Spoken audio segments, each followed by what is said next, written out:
In this lesson, we're going to be talking about the nature of art. And why is this an important topic? Well, when we embark on our journey throughout the world of art, we're going to see a number of different pieces. And not everything that we see is always going to appeal to us. We might see something like this picture here, which is a play on the famous Mona Lisa portrait by Leonardo da Vinci. But as you can see, somebody has added a little bit of graffiti onto it. Now, when you see this, you might say, well, that's not art, because it doesn't really appeal to me. It's just kind of graffiti. It's just sort of defacing something. It's a little obnoxious, maybe even. But in fact, maybe the person who made this was trying to tell us something. Maybe this was a commentary on the world of fine art in general. Or maybe this was a commentary on the art of creating portraits. We don't really know. But the bottom line is that there are a lot of different things throughout the world of art that we're going to see. And sometimes you might say to yourself, well, that's not really art. So it's important for us to have an understanding of the different forms that art can take. And as we go forward in this lesson, we're going to be seeing a couple of different images of a bird. And I want you to keep this in mind, because both of them look very, very different. So look at this photograph of a bird and try to keep in your mind what a bird maybe looks like. What qualities of a bird would you represent if you were creating art that featured a bird? As we move forward, I want you to keep the following educational objectives in mind. First, we're going to try to answer the question, what is art? We're going to discuss different views on what constitutes art, basically why different people think that some things are art and some things are not art. And finally, we're going to learn a couple of basic terms that are used to study art. I want you to keep your ears open during this lesson too for a couple of these key vocabulary terms: art, design, proportion, balance, imagery, and controversy. So let's begin by trying to define art. You remember we saw that picture of the Mona Lisa at the beginning that had the mustache on it. Now, is this really art? Well, we're going to do this through a series of examples when we try to figure out what art really is. And in this respect, we're going to look at two different representations of a bird. The first of these is a bronze sculpture by an artist named Constantine Brancusi. This is called Bird in Space. Now, when you look at it, you might not really see a bird. I mean, there's not a beak, there aren't little talons, there aren't feathers, there aren't wings. It doesn't really have the shape of a bird, doesn't have the colors of a bird. I mean, maybe it's a feather. Well, the fact of the matter is that when Brancusi wanted to create his representation of a bird in space, he wasn't necessarily interested in the physical appearance of the bird itself, its attributes like the eyes and the beak and all those things, the feathers. What he wanted to emphasize were the graceful qualities of the bird, maybe the weight, the motion, the way that it looked when it was moving through space. And so because of that, he created his sculpture this way, so that these would be the characteristics we would see in isolation. Now, on the flip side of the coin, we have this wild turkey illustration by John Audubon. Now, when you look at this, it's very different. I mean, this is really detailed. There's a lot of little spots and things on the feathers. Right here, you can see how many different parts there are in the anatomy, for example, and you get a really clear view of what are the colors, what are the patterns, what are the shapes. Basically, how would I be able to recognize this wild turkey if I saw it out in the wild? Well, the point is that Audubon created this illustration as more of a biological reference for a text. And so the idea behind this is that you want to be able to see what are the physical qualities of this thing that I can see if I find it in nature. And so this is a very different take on a bird. It's sort of the same theme, but it's a very different approach. You might be asking yourself at this point, well, why is this really important? I mean, why does it matter that we say that some things are art and some things are not art? Well, in fact, there are some very practical reasons. It's not just an academic discussion. The sculpture by Brancusi, Bird in Space, caused a controversy at its time, because it was bought by an American person when he was visiting France. And when he brought it back into the country, he had to take it through what's called customs. So when you come back into the country, people will ask you, well, did you buy anything outside of the country? Are you bringing anything in? And this is important because they want to make sure that you don't buy something someplace where it's really cheap and you don't have to pay taxes, or that you might not be bringing something in that could have diseases on it or something else that they don't want inside the country. So anyway, the guy who bought this had to show this sculpture and said that this was a piece of art. And the people in customs said, no, that's not art, that's a kitchen utensil.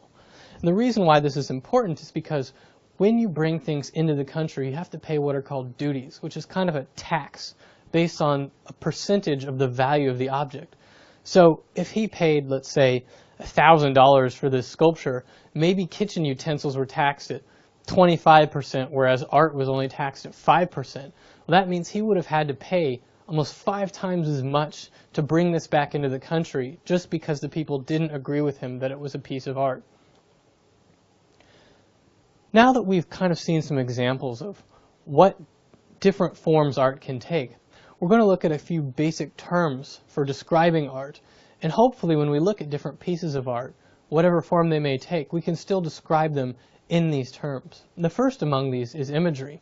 This is kind of the all-encompassing reproduction of a person or thing. This is one of the fundamental attributes of what defines art. So basically, if we think back to Bird in Space, the way of creating imagery of a bird was by emphasizing qualities like its movement or its gracefulness or the way that you feel when you see the bird, whereas the wild turkey illustration was emphasizing very specific qualities of it, right? It was just a straight recreation of this thing, how it appears in nature.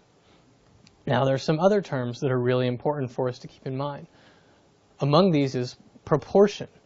Now, when we talk about proportion, this is referring to the relative size of objects in a piece. And so we might say that things are in proportion or they're disproportionate. So if we look at me, we could say, well, my hand is the right proportion with respect to the size of my head, right? Because my hand isn't really gigantic or my head isn't really big or really small or something. So a really good example here, I don't know if you can see this, it's pretty small, but we have a little soldier on horseback here.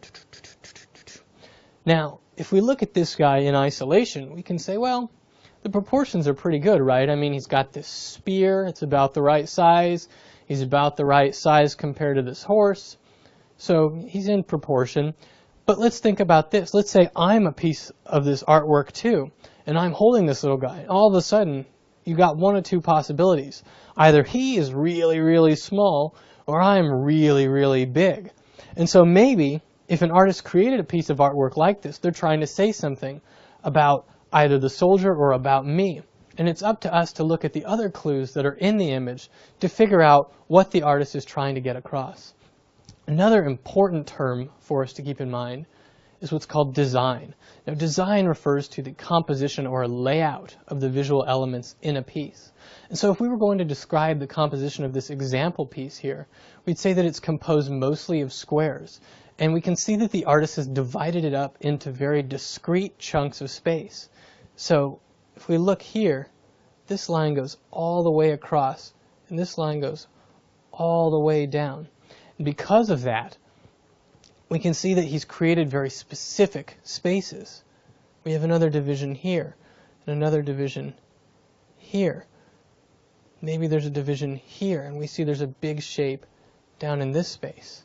So when we're talking about the composition, we're talking about the relative arrangement of the different objects, right? We're saying that there's going to be a large square piece down in this corner here. There's going to be a smaller square piece up in this corner, and there are going to be lines dividing up the space. Now, another thing that's important to keep in mind when we're talking about the design is what's called balanced. If we look at the same image that we had before and we were going to describe it in terms of balance, what we're interested in is the relative positioning of different sizes of objects to sort of establish the equilibrium in the piece. So looking at this piece, we would say that it has all of its weight situated in the bottom right, because this down here is our biggest shape. And so because the artist has created this shape, it keeps the piece anchored in the ground. Now if you try to imagine what this would look like if it were flipped upside down, the piece would feel really top-heavy, really precarious, like it could fall over because we have this big piece up in the top. But part of the reason why the artist created this so that this big shape was in the bottom was because it helps the piece feel grounded. It helps us feel relaxed when we look at it.